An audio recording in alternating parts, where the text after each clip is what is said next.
What's up, Internet? I'm Dan Casey, and welcome to today's episode of Nerdist News Talks Back. It's our weekly over-the-top talk show about all things pop culture, and thank you so much for joining us. On today's show, War never changes, but console war absolutely does. We're going to be getting into everything Xbox Series X and S, PlayStation 5, and of course the Nokia N-Gage 2, all of that and more. Also, we're going to get into Netflix's big plan to maybe recreate cable TV or something. We're going to talk about that Mass Effect Remaster and so much more. All of that plus some movie presidents trivia on today's episode of Nerdist News Talks Back. But before we get to all of that, let's meet today's amazing panel. So first up, he's an interviewer extraordinaire and the host of the Spawn on Me podcast. Please welcome Kahlief Adams. Dan, thank you so much for having me, man. I'm super excited to rock with y'all today. This is going to be real good. We are going to have a great time. I'm so stoked you're here. Next up, you know her from Fandom, Newegg, Kingston Tech, Geek Bomb, and right here on Nerdist and Geek and Sundry, it's Trisha Hershberger. Hi, guys. Thanks for having me. This is going to be so fun. Yes, welcome back. And last but not least, without him, there would be no games coverage here on Nerdist. You've seen him hosting the Overwatch League, E-League, and gaming events all over the world. It's Malik Forte. Feels good to be back, Dan. This is going to be a sick episode, as per usual. Just a warm glow of nostalgia is surrounding me. That is, man, I'm so glad that you're back. Yeah, all man. right, It's folks. gonna be cool. Yeah, let's get this show on the road. The little segment we like to call, Should You Be Wearing a Mask This Week? And the answer is yes. Yes, you should. We are still in a global pandemic. Cases are actually spiking across the country and around the world. So make sure you stay safe as we head into the holidays and especially flu season as well. Take care of yourself and please be kind, wear a mask, be polite. It's just science. Anyway, speaking of the holidays, it can be a stressful time under normal circumstances, especially this year, but sometimes we need to unplug from it all and do something positive for ourselves. So I'm curious for the panel, what do you do when you need to take a break from just mashing F5 and refreshing your news feed? So Trisha, let's start with you. I try to find like 10 minutes to get outside every day. Like just going outside and getting some sunshine, whether it's taking a walk or if you're lucky enough to have a balcony or a backyard, just going outside with a cup of coffee or a cup of tea. For me, that's been very refreshing and lovely. Highly recommend. Yeah, I gotta say, I've been walking so much. I never realized how sedentary a person I was until this year, and I've just been walking every day, and it's just, it does the body a world of good. Just so nice to get some fresh air in there as well. But Malik, what about you? A lot of the same of what Trisha just said, actually, because I have a crazy neighborhood where I live on the bottom of the hill where there's like the apartment buildings. But if you go up in the hills in Playa, there's a whole bunch of mansions and big houses and even a trail. So I finally walked through the neighborhood and I learned where everything was for the first time ever during this quarantine. And that's been awesome. But when I'm not walking, music is always the best, release for me. And there's been a lot of good music. You can tell people are in the house writing, some of their best lyrics and being so creative because I've been definitely consuming a lot of that content as I've been sitting here at home. Yeah, it's been so nice to see so much wonderful art coming out of this time where we're all kind of trapped inside as well. So that's great to hear about. And then you can take that music and listen to it while you explore your neighborhood. So win-win for everybody. Yeah. And Kahlief, what about you? I dabble in music making. I make beats by my mixtape, aka by my mixtape. Yeah, I do a little bit of that in the crib when I'm kind of not trying to doom scroll and dig through the internet to find all the worst things that you could possibly find on the internet. So yeah, a little bit of that to kind of keep my brain moving in other directions that are not just looking at the news and looking at all the stuff in the world. Yeah, I have to just train. I've noticed this weekend, I was like, wow, I have to train my body to just like stop grinding my teeth 24 hours a day. I'm going to be like Jaws from James Bond by the time this year is over, and my dentist is going to make a fortune. But I hear you. It's nice to be able to kind of step back and be like, oh yeah, there's this thing that fulfills me. I mentioned this previously, but something I've started doing again recently because I wanted a kind of non-screen based activity while I'm at home is some friends and I started painting some Warhammer 40K Kill Team figures. So it's just a nice little tactile hobby. Nice. Really That's just great. reminds me, I don't have to look at this glowing screen 24 hours a day to distract myself from oblivion. I can just zone out and paint these little dudes instead. But speaking of distractions, let me ask you something. Are you tired of having to make the tough, potentially life-altering decision of what to stream on Netflix? Do you wind up spending the runtime of a feature film checking each and every option before ultimately sighing and just rewatching the same episode of Parks and Rec you've seen approximately 1 million times? Well, maybe there might be a better way. There might be a better solution, one where there's a channel with pre-programmed selections that would just play things, because Netflix is just doing that. They're making what's basically a cable channel. The streaming service launched a brand new trial service in France that pulls content from its library and presents it in a linear scheduled format for subscribers who missed the good old days of cable TV, which Netflix is doing its damnedest to help kill. So I'm curious for the panel, what do you think of a service like this? Is this a step backwards, a savvy business move? What do you think about this? Malik, let's start with you.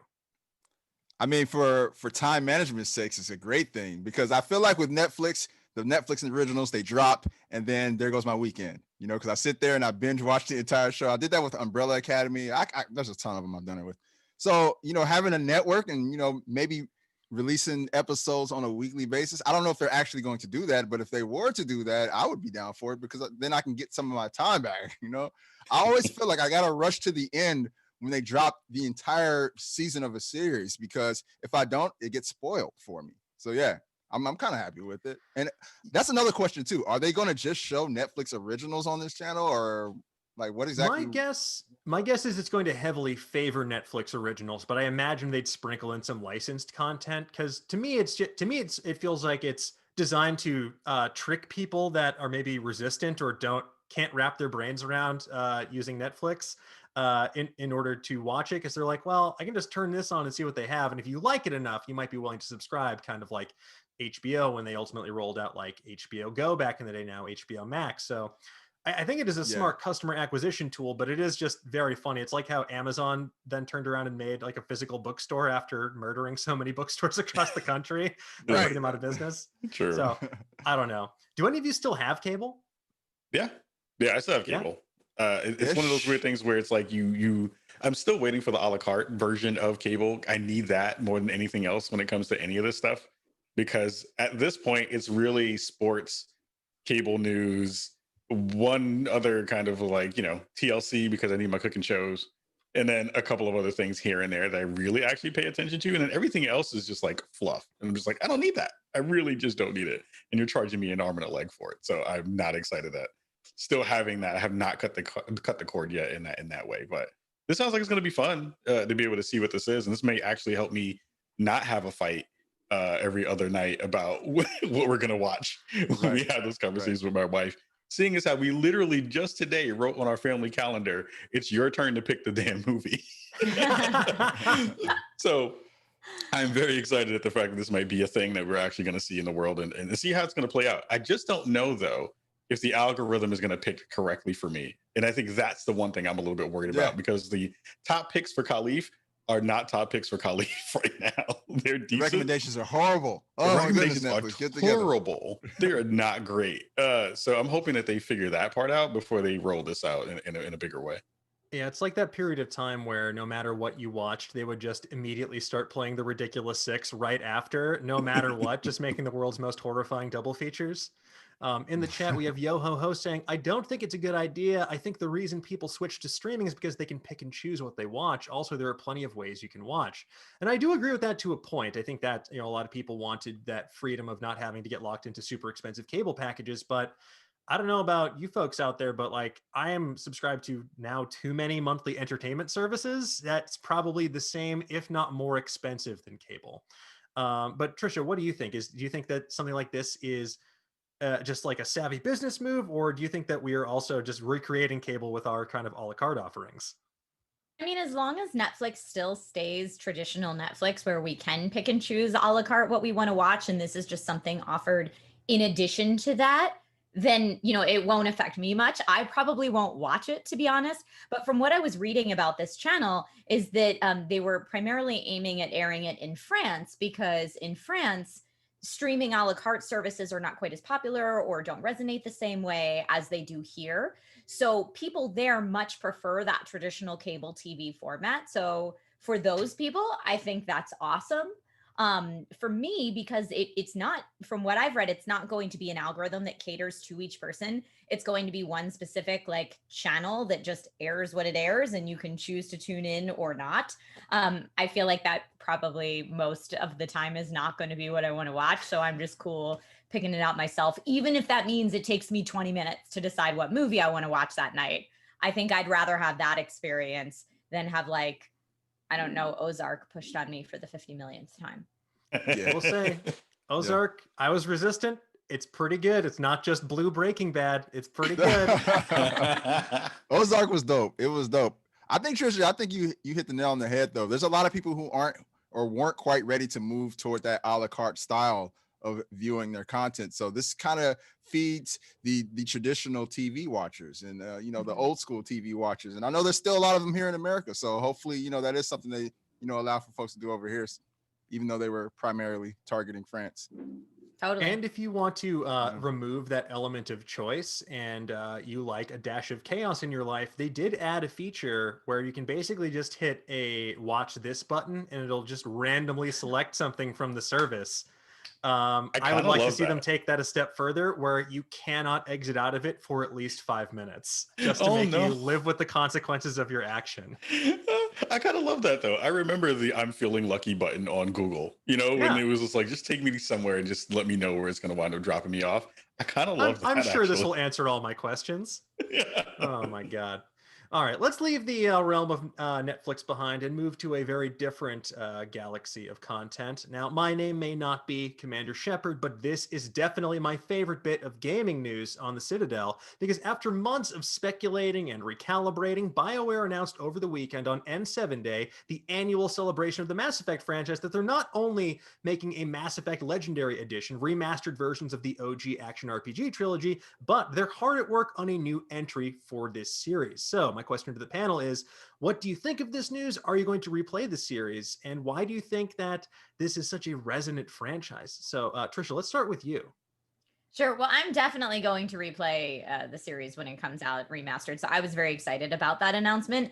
For me, because it kind of spans over so many years and at different phases in my life when I had more time for gaming or less time for gaming, I actually have not 100%ed the Mass Effect series. So I would love to do that now that that will be an option in all of its remastered glory on next-gen consoles. So I'm super stoked about that. I know they also teased a new Mass Effect game. Yes. We know nothing about it, but that's exciting, whatever it is that's coming. So yeah, I mean, I am looking forward. I was looking forward to the remastered announcement. I think a lot of us kind of had an inkling that that's what they were going to be doing on N7 Day. And then when it officially dropped, I was super hyped. Yeah, I mean, I have to say, it was just nice to see this duality, in addition to other things people may have been celebrating on N7 Day. It was nice to see that sort of break through the noise and bits and bobs here and there. Because, yeah, it is a franchise that means so much to so many people. And I think really did a lot for sort of very narrative, choice-based gameplay. Now, I'm curious as well, because obviously super excited that they announced that they're working on a new Mass Effect game as well, but what do you want to see from that next iteration of Mass Effect? How can they correct Andromeda's missteps? Kahlief, let's start with you. Oh, I mean, that to me is the biggest story out of all of this, is like, what can they possibly do now that's going to, bridge whatever stories they had from the previous games into these bigger, broader, technological space that we have now, where you can go bigger and you could go wider and more pretty to be able to do all that kind of stuff. I'm just excited to see where they're going to go. As a big Mass Effect fan, I want to see all the weird stuff that's going to wind up coming up, all the new lore that we're going to wind up seeing, how it connects with everything else is going to be really interesting. And of course, new characters coming to the series is the thing that I always really, really am excited about. So once we get a chance to see who's going to be shipping who, literally, we'll see, what's going to happen in that space and how those stories are going to kind of come together. So I'm really hyped for that part of the story for sure. Yeah, it's it's such a rich universe they've built, and it's the same thing I have with the Star Wars universe. It's like, you've built a whole galaxy far, far away. Let me see other sides and aspects of this, and I love what they did with the Commander Shepard trilogy and the Mass Effect trilogy. But I'm excited to see a new shade of it. But I'm curious, Malik, what would you like to see from this next iteration of the series? I want BioWare to focus all their attention on this new Mass Effect game, because I know with Andromeda, their attention was split. They were also working on Anthem as well. Mhm. So this time around, put all your resources into making this Mass Effect game what it should be. And I'm one of the few who actually enjoyed Andromeda for the most part. I feel like the missteps really started to play a role. Like when you got to like the midway in that game, you start to see like, okay, it almost felt like people just stopped working on it. You could actually feel that playing through it. So I just want the game to get the proper attention from the developers. And I feel like if they have enough resources going toward the Mass Effect franchise and toward this next game, it's got to be epic, because all the other ones were before Andromeda. It's got to be good. Yeah, and it's like, they know what they're doing. They can do it because they've pulled it off 3 times before. So, it's hard as well when you're trying to follow up something that is so beloved. The Marauder shields of it all notwithstanding. But I think there's so much expectation put on this. So hopefully they can emerge from the sort of mixed reviews of Andromeda and put their best foot forward. But I'm curious, are there any, beyond Mass Effect, are there any other games out there that you'd like to see get a remaster similar to what they're doing with Mass Effect? Yes. Oh yeah. Yes. If we're talking BioWare specifically, where is Jade Empire? Yes, dude. I want to be a spirit monk once again. Like, take me back, man. I feel like that's a franchise that we almost like forgot about. A lot of people forgot about it, but it was very huge when it came out. And I think it went unnoticed mainly because I think it was on Xbox, right? It was an Xbox exclusive very early on in the Xbox life cycle, the brand's life cycle. So hopefully, that game can make a return. Maybe after they're finished with Mass Effect, they go, okay, let's turn our attention to Jade Empire. They probably won't. They're probably working on the next Dragon Age, but yeah, one can dream. I just need a new Dead Space. I just need a new Dead Space game. Oh yeah, that's all I need. Give me more survival horror in space. That's all. Yes, I need that. That's what I need. That sounds wonderful. Trisha, what about you? As far as the BioWare library? Or any game. Doesn't have to be BioWare specific. I mean, I'm happy to have, any more Star Wars games, Star Wars The Old Republic. I'm happy to have any more Star Wars stuff come back remastered and awesome. Yeah, I mean, I feel like I got my wish list this year with Baldur's Gate getting a new installation, as well as Final Fantasy VII Remake. Because Final Fantasy VII and Baldur's Gate would have been 2 of the big ones that I'm like, yes, let's please get that redone for now. And so I'm kind of sitting real pretty where I am right now. And I'm sure when we're done this conversation, I'll be like, oh my God, I just thought of 10 more games. But for right now, that's where my head's at. No, that's how it always goes for me, where I'm just like, oh, why didn't I say that in the moment? The first thing that came to mind, and I don't know why, but it's just because I really want to play this again, is an old PS1 game called Monster Rancher, which was basically, it answered the question of, if you wanted to play Pokemon, but instead of catching them all, what if you put any CD in your house into the disk drive? What monster would be hiding within the code on that disc? And it was super fun, really good combat system. It had an animated series to go along with it, but can take that or leave that. But yeah, give me some Monster Rancher action back in my life. You finally brought back Pokemon Snap. Give me Monster Rancher next, please, and thank you. Real quick in the chat, we have Steven Summers saying, I'm excited for this. I don't care if the final ending was meh. The whole trilogy is still great. And then I believe Lee in the chat asked, who's your favorite Mass Effect squad mate? Steven Summers said Garrus is the best alien bro since Chewbacca. Geek Out says Tali, and Geek Outs also said, I want to play as an alien in this next game. Let me play as a Krogan, which that'd be a pretty interesting POV for the main character to take. I'd love to see that. You got to retcon a lot of stuff to make that happen, though. But that's I want that to be a thing. Yeah, you're definitely going to make certain choices canon. Sorry, Genophage, but what can you do? All right, let's leave the world of Mass Effect behind and get into it, because finally, folks, there is a mini fridge that I'm actually excited to have in my apartment, the Xbox Series X and the S. Microsoft's next generation consoles officially hit store shelves tomorrow, as in Tuesday, November 10th.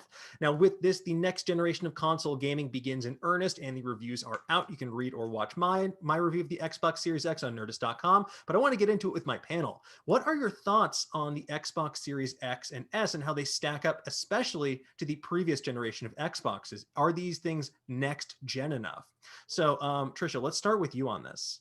Okay, well, I just uploaded my Xbox Series X review this morning to my YouTube channel, so good timing. But yeah, I've been very lucky to have the Xbox Series X in house for about a week now to mess with, which has been cool. It's way faster, way faster than the Xbox One. I mean, kind of the only downside in playing with it right now is there's just not a lot of games that are optimized to make full use of the 4K 120 frames per second, and all the quick resume features and, you know, everything that we have gotten really hyped about in the next generation of Xbox console. But I really like Microsoft's strategy of, it doesn't matter if you get the Series S, the Series X, if you're playing on the Xbox One or if you're playing on PC, you're all in the family. And we want to make sure everybody has a great experience no matter what hardware you on. So while the Xbox Series X has been super speedy and definitely feels like a next gen console, for me, I'm someone who plays at my PC all the time and I enjoy modding and upgrading my PC. So to me, it feels like the consoles are kind of like catching up to the PC gamers, but I understand that there are people who are not PC gamers. They don't want to be PC gamers. They are console all the way, all the time. And I think for those people to finally have access to the higher frame rates and to the ray tracing capabilities is going to, and SSD speed is going to be a game changer, literally.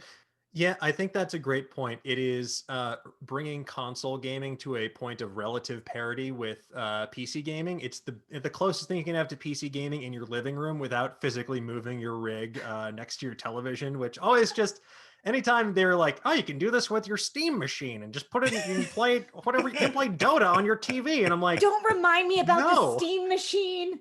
Yeah, those were dark days, Dan. I still got mine. It was a simpler, more stable somewhere. The PS2 keyboard.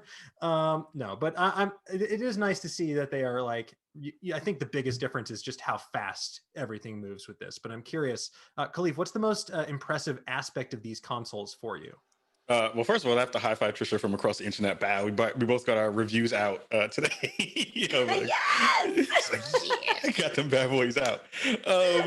It's really, you know, the thing that I have always talked about when it comes to these two particular systems in the Xbox versus the PS5 and all those conversations is it's ecosystem versus system, right? It's like, again, we want you in the family. We want you to be in those spaces. It's so interesting too, because I think a lot of folks, when they talk about each one of them individually and they talk about PC separately, they talk about PC as like it's not a part of the Windows family. And I'm like, PC is a part of the Windows family. You're playing in the Windows environment, which means you're touching a Microsoft thing. So it is an interesting space that people kind of like get into their camps and they think about that. But I do think it's about speed. The Xbox is about speed. It's about having everything kind of just work together. You don't have to think about all these kind of disparate parts not touching and talking to each other. And it's really about how do you get everything not only to talk together, but to keep you inside of the space. So you don't really have to think about leaving it. You know, your backwards compatibility games are going to work all the way back to the Xbox, the original Xbox.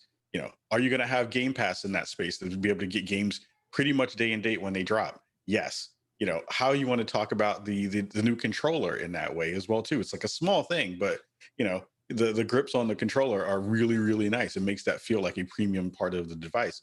So it's all these small things that Xbox has kind of put into the space that make you kind of just like kind of sit still. You don't really have to think a lot, which is kind of nice in that way too. So they're doing a good job so far. I think they've nailed launch. Well, we'll see.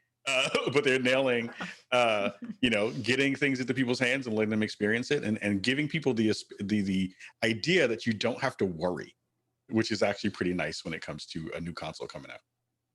Yeah, I mean, I think you hit the nail on the head there, especially I love what they did with backwards compatibility. Like, I know it's a minor quibble for some folks, like having the option to play any game I already own feels like such a reward to me as a consumer, an incentive to keep doing business with these people and keep staying in that ecosystem, because, you know, and I also like as well with like Game Pass, you can play, if you want to play on PC, if you want to play on your Xbox, you can do that. That's been something that's been super fun, where I can play Sea of Thieves on my PC with friends on my Xbox. You can do that crossplay pretty seamlessly, all if you have Game Pass. But something that I am concerned about to a certain degree, it's like, you know, it's something that's going to be dealt with over time, is with the SSD upgrade, everything runs faster, but these next gen games are still gigantic. And, you know, there's been reports about concerns over the Xbox Series S in particular and its storage space. You're constantly going to be playing Sophie's Choice with what games you actually have on your console. So Malik, I'm curious, do you think that storage is going to be sort of the biggest problem that this console generation faces?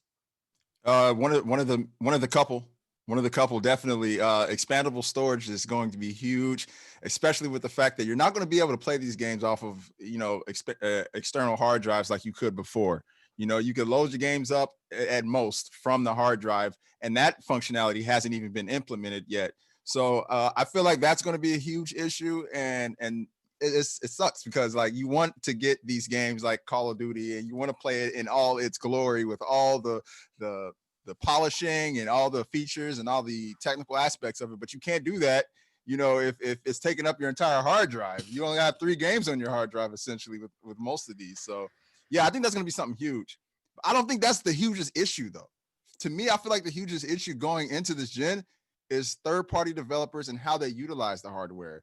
Because I feel like you got to optimize these games for the hardware in order for us to really get the true benefits of next-gen gaming. And we're already seeing with some of these games, I know it's early on, so I don't want to jump the gun and start criticizing developers already, but early on, I'm playing Watch Dogs Legion on my PC. I also have it on my Xbox Series X, and it's a completely different experience playing on PC just because they optimize the frame rate.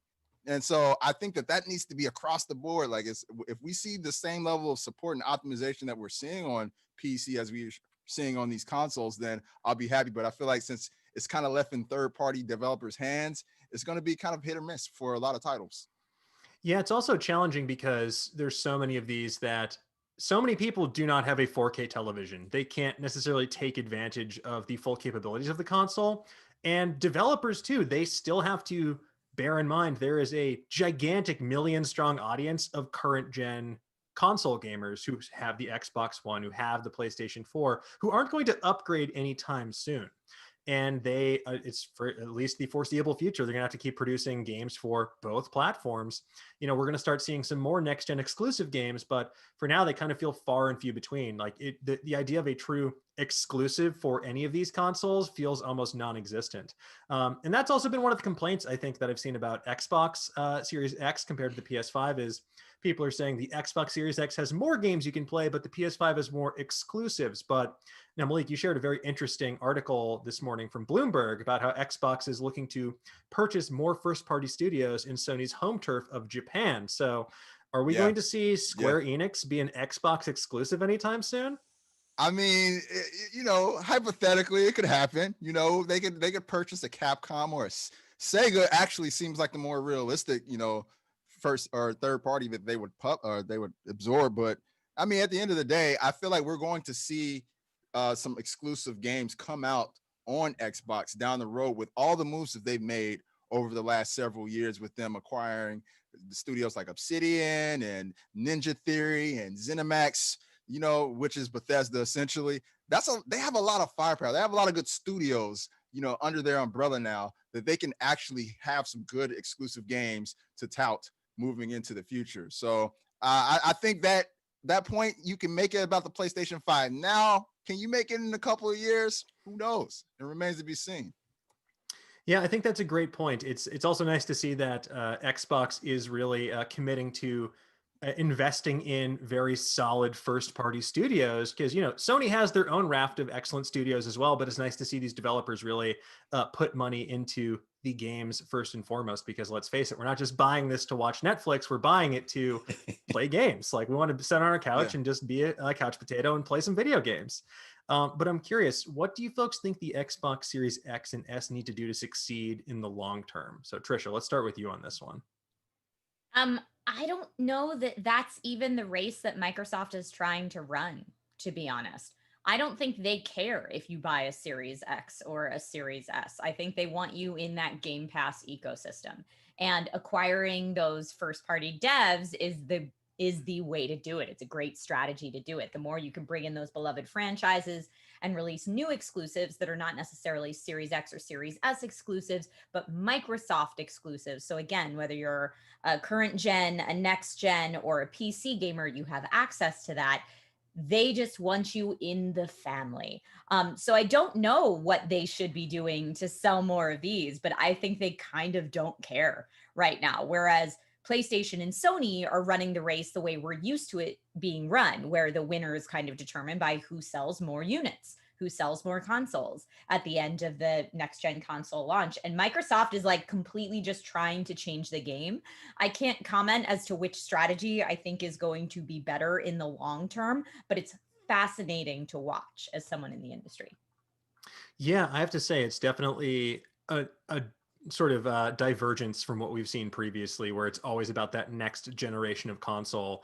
Right now, it's at this like weird nexus point where the leap between the Xbox 360 and the Xbox One was much greater than the leap between the Xbox One and the Xbox Series X. Everything you're playing is going to run better on the Xbox Series X if you're an Xbox One gamer, but it's not going to necessarily be like looking at a cave painting and then looking at a 4K TV. It's going to be like just an incremental but definitely noticeable boost across the board. That was the cleanest. That was the cleanest delivery of the Xbox different SKUs I've ever seen. By the way, Dan, you nailed thank that. you, Yeah. Phil. You can put my check in the mail. I'll send you my gamer tag. But before we move on, Kahlief, I want to hear from you. Is there anything you'd like to see the Xbox Series X or S do moving forward as we enter into this next gen of console gaming?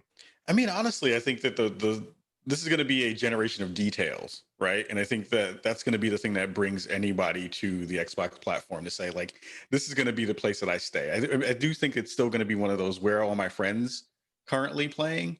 And that will be, even with crossplay being a thing, it will still be the thing that pulls people back over to that side. I do think that, Game Pass, again, is the one feather in their cap that will continuously be the thing that brings people over to that side because of the value that it has. And Sony still hasn't figured out a way to kind of counteract that yet in a real way.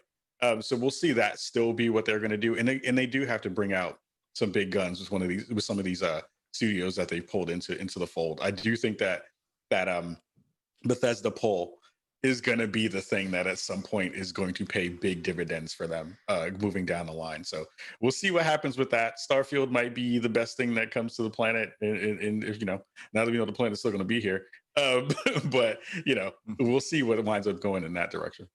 Yeah, I just need Starfield to come out. I'm going to make my way to that bunker in Norway that the Misko built with all the Oreos inside of it. I'm just going to hole up for a little while, and I'll see you guys in the post-apocalypse once the Morlocks have risen up to take over the Earth.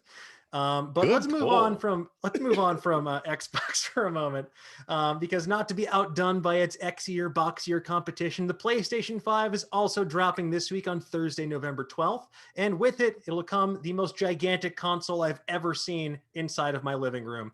As I noted in my review on Nerdist, this bad boy is a certified freak 7 days a week and definitely looks next gen in spite of all the Seto Kaiba's jacket memes. But does it have what it takes to win the crown of the best next gen console? So to the panel, I want to ask, what are your thoughts on this console overall? Its design, its games lineup. Are there any negatives that immediately leap out to you? So Malik, you are one of the biggest PlayStation proponents I know. So let's start with you on this one. Yeah, it looks like an overgrown router, as we all know. We've all seen the memes and the pictures. So aesthetically, looking at the PlayStation 5, probably not my best or my favorite console. That said, I do like the little things that they've done to overhaul the UI. I feel like software has always been where Microsoft has led the charge when it came to these game consoles. And PlayStation did a really good job implementing share features last generation. PlayStation 4 was great because of that share button. You play a game, something happens, you can show the world just in a matter of 30 seconds. And that's something that they've only expanded with the PlayStation 5, just making it easier for you to share clips. I think that whole social connection that you have playing PlayStation games and being able to share things is what's taking the brand over the top. But as far as overall, man, it's just, there's just not enough games for me, like to really just say like, yo, PlayStation is just like poised to run away from with this. The best PR that PlayStation really has going into this gen is the way they ended the PlayStation 4 life cycle with the amount of exclusives that they dropped, like Ghost of Tsushima, like The Last of Us 2, or even going back to like Horizon Zero Dawn. There were a lot of good games that came out during the life cycle of the PlayStation 5. So people trust them. People are like, they're only going to expand on that life cycle. Oh, PlayStation 4, I meant. But people trust the PlayStation brand and trust them to keep delivering. And I believe in the long run, if they keep delivering on those, it'll be fine. But just judging off of the console of what it is now, it's like, it's cool. It's okay. I don't feel the need. I don't think it's worth rushing to the store to get it right now until they start actually optimizing games, which will be my biggest grievance until they start doing it. Every game needs to be in 60 frames per second at a minimum in next gen. That's just my opinion, though. Yeah, and I think that's a great point.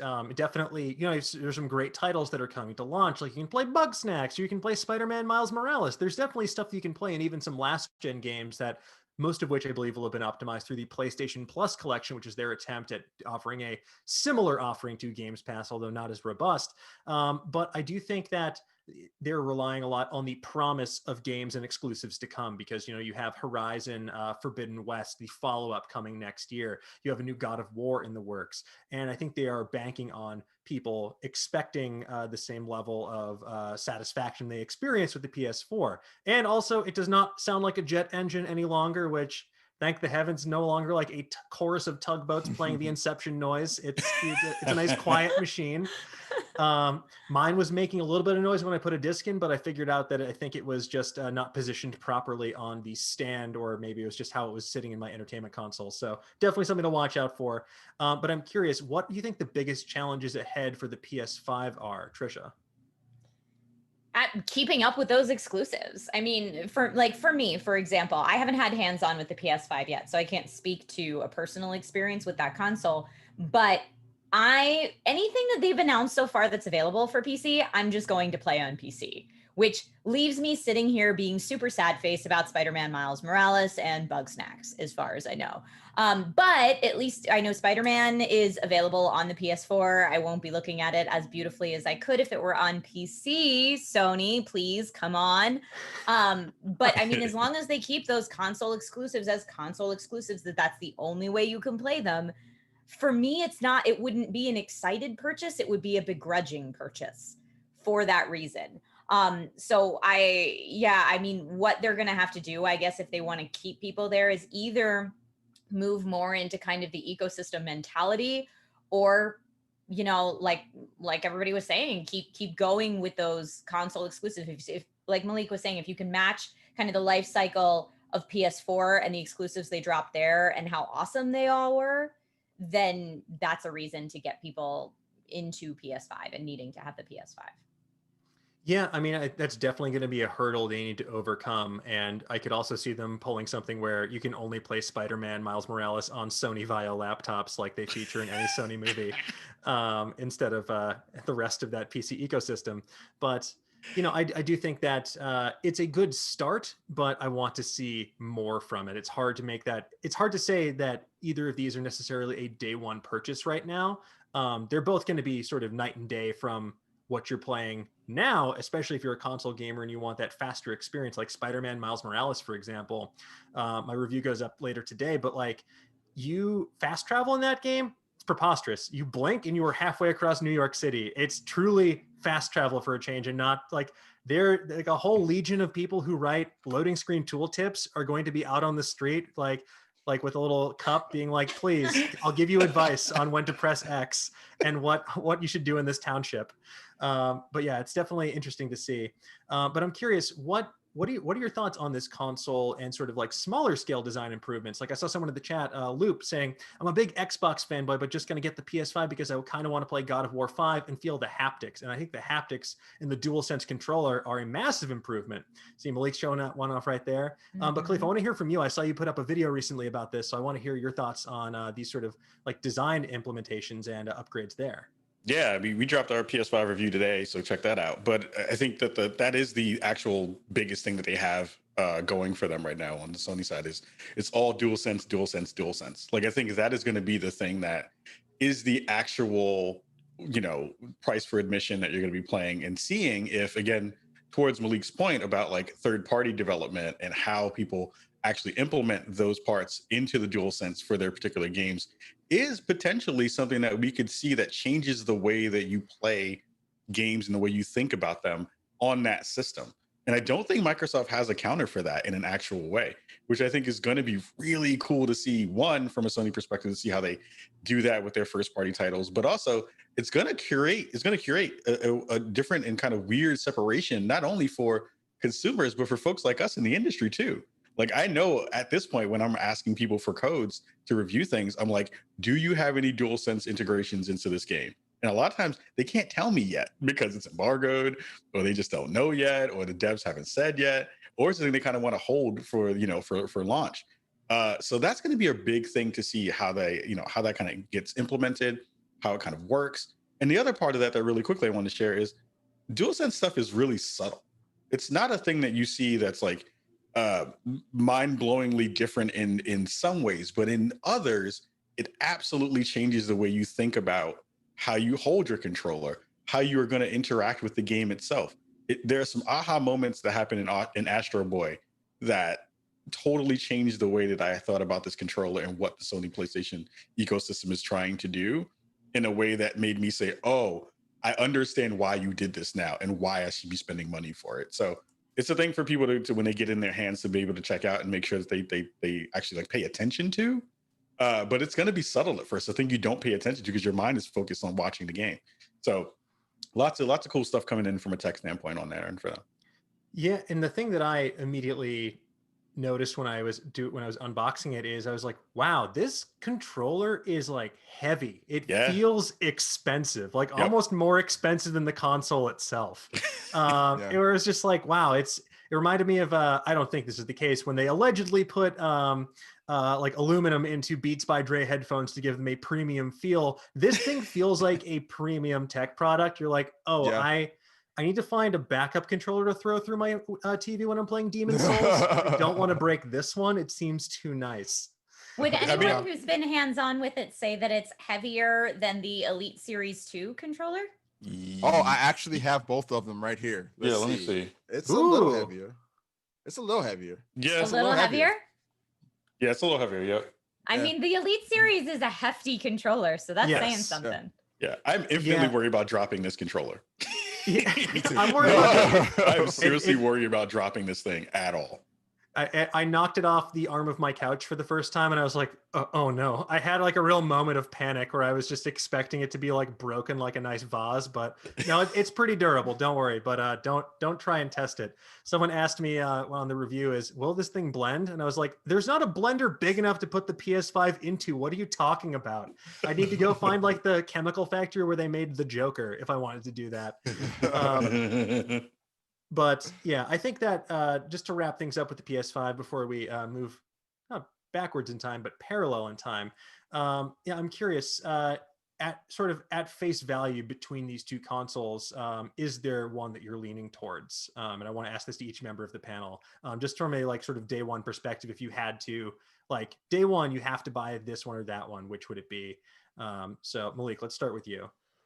Oh, well, I mean, we know my personal choice would be, but if I'm being completely objective here, if I'm, that kid who's, just saved up all his money in his piggy bank just to go get one of these consoles, and I want to get the most bang for my buck right out the gate, I would consider an Xbox Series X just because of Game Pass. The amount of games that you will have access to right out the gate is immense. And I feel like it's kind of hard to bet against that, to sell against that.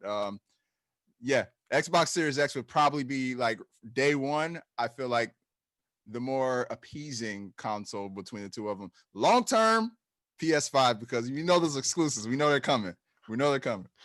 Fantastic. Kahlief? Yeah, I would say Xbox as well, just for most of the reasons that Malik said. And this is actually really interesting because of the way Sony kind of fumbled the messaging around backwards compatibility. And I just don't trust it yet. Like I'm playing it, and I'm seeing stuff work. But the ideas, we just saw this with Last Guardian today. They was like, if you put the disc in it, it'll work at 60 frames. If you don't use the disc version, it might not. Like there's been conversations about that on the internet that I saw today. I was like, what is happening? So from a Microsoft standpoint, it just makes sense. All the ecosystem stuff works. If worse comes to worse, you don't want to use the system, you can play it on your phone because of xCloud. All these other things that are just within that space. So yeah, I would definitely say Microsoft so far, and Xbox. Yeah, man, I waited so long to play The Last Guardian. Do not make me wait longer to play it in 60 frames per second as well, please and thank you. Holy cow. Okay, Trisha, what about you? I mean, I'm assuming PC is not an option in this question, correct? Look, you can change the parameters. The world is your oyster. The answer for me is always PC. Like the chair that my butt is currently in is where I spend 90% of my life. This is where I'm happy. I'm a keyboard mouse person. And so if I had to pick a console, and always for myself traditionally, I have gone with Xbox, especially since Microsoft really took some steps to bring PC gamers into that family with cross-platform play, etc. And being able to access my Xbox app and now Game Pass and everything on my PC. And as Kahlief mentioned, xCloud and having it on your mobile phones. Like for me, Xbox makes the most sense as an expansion of PC being my primary gaming battle station. So the console wars, I always joke around that like the console wars don't really matter to me. Like I'm kind of tapped out because I'm happy with PC. And like I mentioned earlier in the show, the only time that really affects me is when someone like a Sony will come out and say the only way you can play God of War is with a PlayStation. Then I have to figure something out. But other than that, I'm really happy right here. Mm-hmm. Yeah, the only war you have to deal with in the meantime is AMD versus Intel for, NVIDIA for graphics cards supremacy. Yep. So we shall see what's going to happen there. I think for my money, because I do a lot of PC gaming as well, and because there is a lot of overlap with the Xbox Series X, it's a fantastic console, highly recommended, especially if you love Xbox. But I would probably go with the PS5 just because I have a lot of friends that play that. Like Kahlief said earlier, ecosystem, it's what it's all about. And it would give me sort of a greater diversity of options for gaming because a lot of those Xbox exclusives will ultimately wind their way onto PC as well. So as long as everyone's playing the next gen games they love or the current gen games they love with the people they love, we all win. And speaking of current gen games, I just want to get through this a little bit quickly because it's nice to kind of look back as we enter into this new generation of console gaming at the awesome games that we've been playing for the past X years. We're going to be able to play nicer looking versions of those games on these new consoles as well. So what better time than to talk about, is there either what do you think is the overall best game of this console generation? One that's just immediately comes to mind for you is just like worthy of plaudits. Like, it's not like a gun to your head situation, but if someone was just like stopped you on the street, like, hey, what do you think the best game of this console generation is? What would you say? Malik, let's start with you. Genre defining, or generation defining.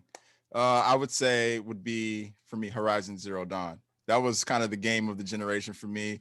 I just think that they did so many things from a action RPG standpoint, a story standpoint, with how we had this protagonist that was a woman and not like a damsel in distress or anything like you see all the tropes and all that. They completely like went off and did something that felt very organic and very natural with that game story. And I mean, we could talk about graphically how good the game looked and just the little small things like the particle effects, or just like when you shot at the robots and all the pieces would come off of it. It was just crazy playing through that game. So for me, I would definitely say it'd have to be Horizon Zero Dawn. That is a fantastic choice. A fantastic choice. And we'll get to play more sometime next year. Trisha, what about you? This is such a hard question, Dan. I know. I'm sorry.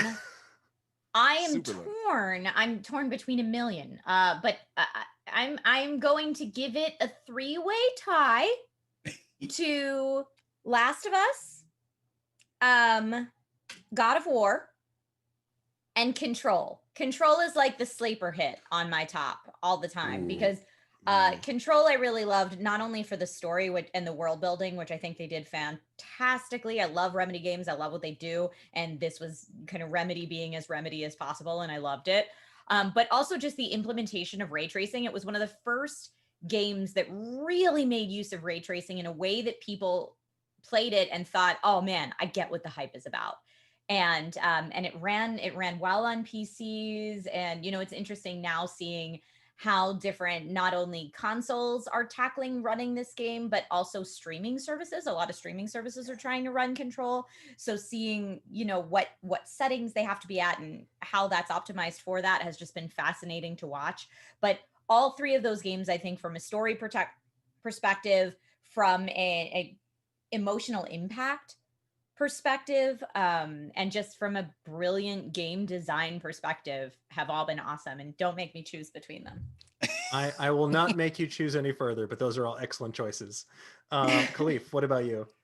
Trisha threw a big old monkey wrench into my pick now because you picked Control, and I'm like, damn, I should have picked Control. Yeah. Dang it. I'm going to steal also your three-way time movement. I'm going to go Last of Us, God of War, and my third is Dreams on the PlayStation 4. I think that game is, when you talk about genre defining, it has no genre, which is amazing. It is a tool. It is a sandbox. It is a artistic application. It is so many different things. I currently use Dreams as a way to make beats, and that pulls me back to like MTV Music Generator way back in the day on the PS2. You know what I mean? Yeah. So I'm like digging into that thing in a way that I did not expect to even have as a option for playing in an ecosystem like that. So yeah, those three games, when I think of all the fun that I've had in this past generation, those things rise to the top pretty quickly for me. Those are, yeah. I mean, I also love just anything like Dreams where you can just see the unbridled creativity out there from so many people. You know, you see that as well in games like Super Mario Maker, where you just get to see like all of these people that like would be level designers, just like making some incredible stuff and then getting to interact with that. It's pretty incredible. Yeah. For my pick, if I'm being honest about what I played the most, probably Overwatch. But if I'm talking about a console game specifically, because I did not play that on console, I would go with The Witcher 3, because it's a game that I found myself playing on PC, on PS4, on Xbox One, and I'm going to play it again on the Xbox Series X. It is one that is just like near and dear to my heart. It did so much at a time where both D&D and dark fantasy were coming back in a pretty major way. And it introduced the world to the really like brutal mythology of like Slavic literature. And it is just such an engrossing world to spend so much time in. And I think embodies the best of what this console generation did in terms of the action RPG genre, is making these truly open worlds full of vibrant things that you can do. They're not just like cut and paste quests. Like there's so much to discover. Your choices actually make a difference. And I think for me, is definitely my winner for the best of the generation. But from Geralt of Rivia, we're going to say goodbye and move on to Nerdist News Trivia, because we're done with news for the day. And now it's time for some Nerdist News Talks Back trivia. And here at the Nerdist News Talks Back Institute for the Trivial Arts, we like to connect our trivia to the barest of threads. Now, in light of the nation breathing a gigantic sigh of relief, then having a massive hangover the next day, we're going to celebrate with some movie president trivia while we're all biding our time until January 20th. So does my panel have a pen, pencil, or crayon, something to write with, something to write on? I do. So. Yes. Fantastic. All right. Question number 1. If you're watching President James Marshall root for Michigan against Notre Dame, you are watching this movie.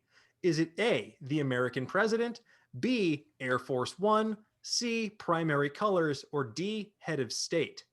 If you're watching President James Marshall root for Michigan against Notre Dame, you're watching this movie.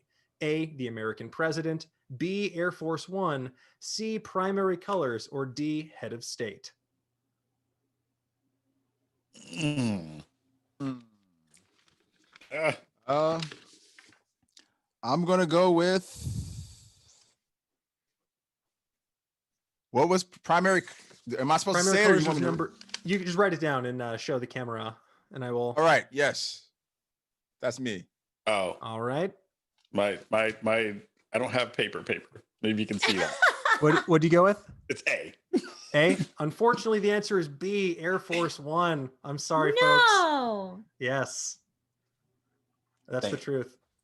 Okay, question number 2. Don't take it up with me. Blame our producer, Adam, our trivia master extraordinaire. And you did bring on a bunch of video game people and then quiz us about movies.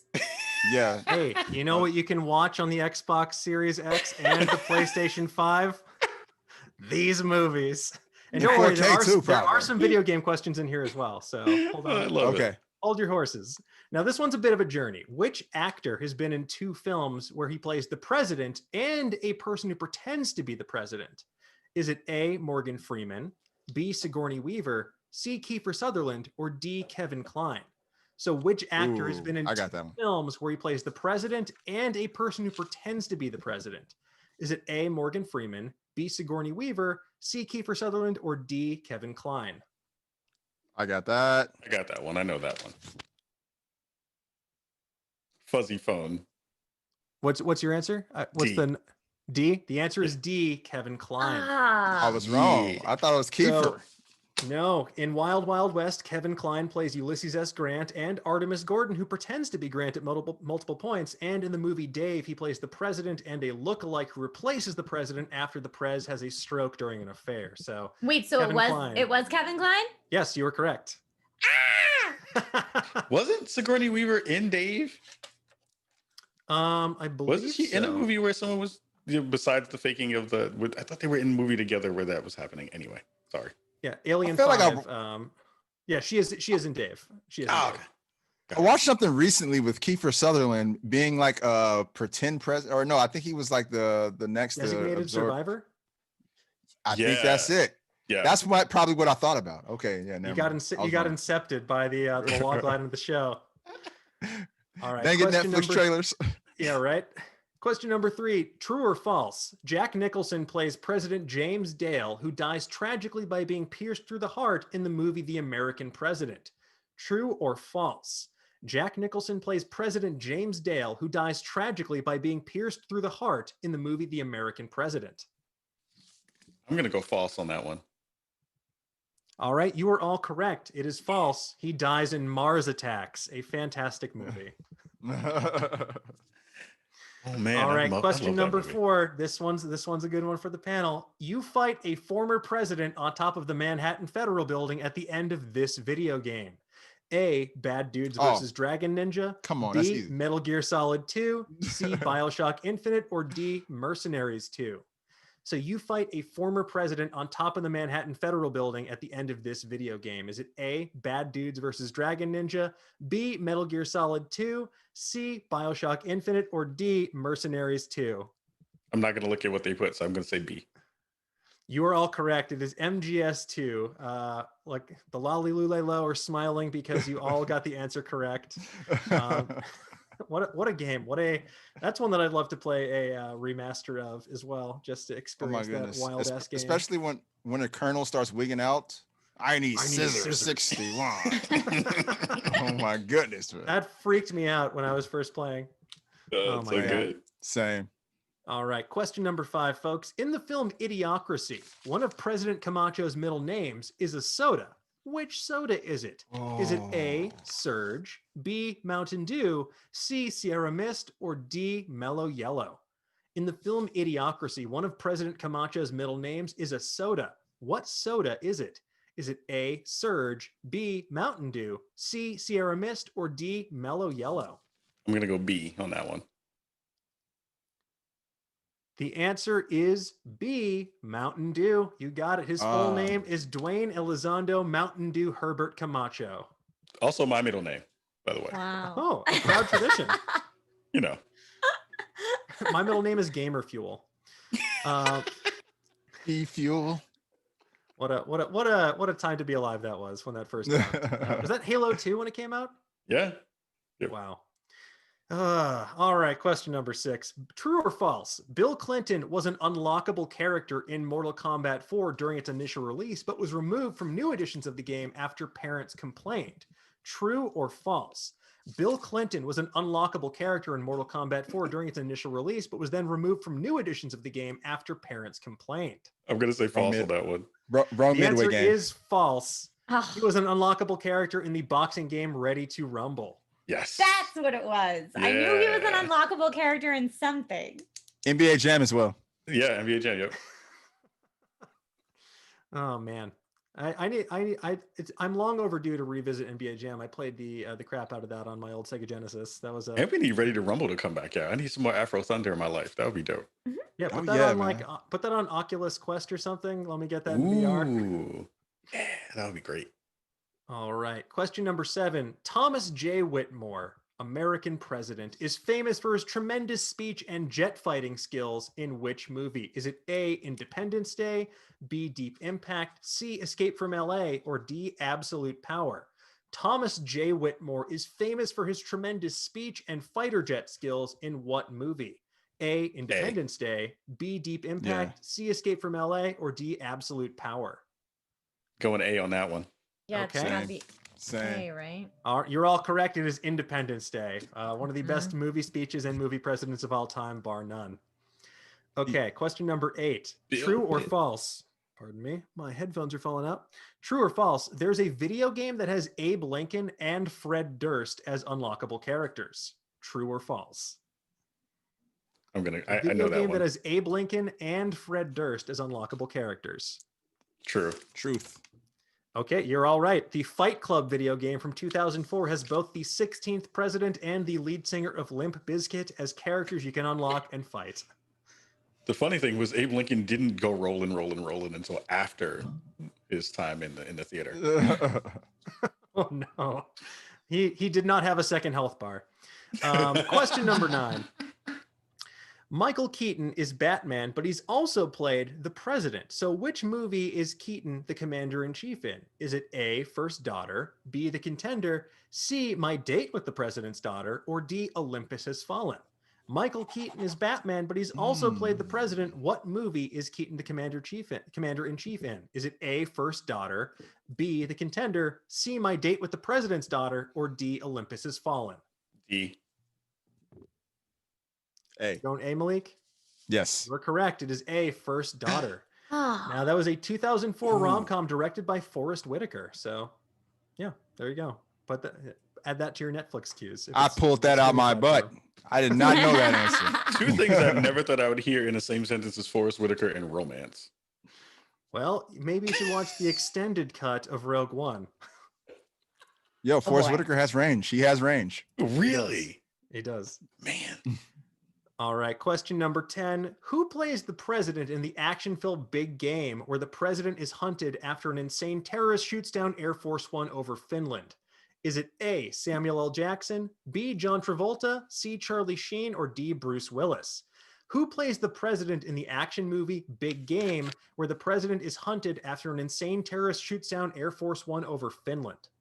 A, Samuel L. Jackson, B, John Travolta, C, Charlie Sheen, or D, Bruce Willis? Who would be in a movie called I Big gotta Game? go B, just because that sounds like a John Travolta movie. I'm gonna go with Charlie Sheen. Unfortunately, folks, it was Samuel L. Jackson. And, the only one we wow. didn't guess. I know. Our producer also wants you to know it's a pretty rad movie, so you should check it out. And our supercomputer is tabulating the results using the latest SSD technology, and our winner is Kahlief. Congratulations! Yay! You are the newly minted president of movie trivia. I did it. So now that we've gotten through the show, it's time for your 30-second soapbox. It's your time to get whatever's on your chest off your chest. Talk about anything you want. Now, Kahlief, as our winner, you get to go first. So what do you have for us? Awesome. 2 reviews, like I talked about a little bit earlier in the show. Our Xbox and PS5 reviews are up on our YouTube channel, youtube.com/spawnonme. And we also have a really big show this week with Corporate Vice President of Global Microsoft Ecosystem, Sarah Bond, will be on our show this week coming up. So we're super excited to have her on it and talk to her about all the wonderful stuff that's happening in the Xbox land. So stay tuned. Stay tuned for sure. Fantastic. And people can find all that stuff on the Spawn on Me YouTube channel? Spawn on my YouTube channel, and twitch.tv/spawn on me is where you'll see some of that stuff pretty soon. Awesome. Awesome. Can't wait. All right. Next up, Trisha, what do you have for us? Yeah, congrats again on getting up both those reviews. You're a total beast. I got my Xbox Series X review out today on my YouTube channel, but I really spend most of my time over on Twitch. So that's twitch.tv, Trisha Hershberger, just my name, just like it's spelled right below me. And my community there is called the Dragon Riders. It's a lovely, welcoming, inclusive community where we hang out and play video games. So if anyone wants to join me, I stream there 4 to 5 days a week right now, whenever I'm not hosting content for Newegg or Kingston or Fandom. So yeah, you can kind of find me all over the place, but mostly I'd say come hang out at my home base, which is twitch.tv/Trisha Hershberger. Fantastic. And make sure you check out that indie game showcase tomorrow, right? Yes, that's correct. Fantastic. And last but not least, Malik, what do you got for us, dude? Happy next gen gaming week, everybody. I hope everybody has a fantastic week. I know we've had some tumultuous times over the past few months. Hopefully this week is a time for everybody to decompress, get some of that stress off their back, and enjoy some video games. But I do urge everybody who's a true gaming fan to do one thing with me. Follow me at Malik Forte, and every time I go at developers about not optimizing their games for these next gen consoles, retweet it. Because we need to get 60 frames across the board. It needs to be an industry standard stat. That's my 30 seconds. That is a platform that I can believe in. I will smash that RT as soon as the show is done. Thank you all so much. That's it for today's episode of Nerdist News Talks Back. Thank you to everyone here on the panel, to everyone who joined us at home. And make sure to check out today's episode of Nerdist Now. It's going to be our review of Spider-Man Miles Morales on the PlayStation 5. It is a lot of fun. Now, with that said, we'll see you back here next Monday for an all-new episode of Nerdist News Talks Back at 2 p.m. Pacific, live on Nerdist YouTube channel and Geek and Sundry's Twitch channel. So until then, stay safe, be healthy, and have a great day. Bye-bye.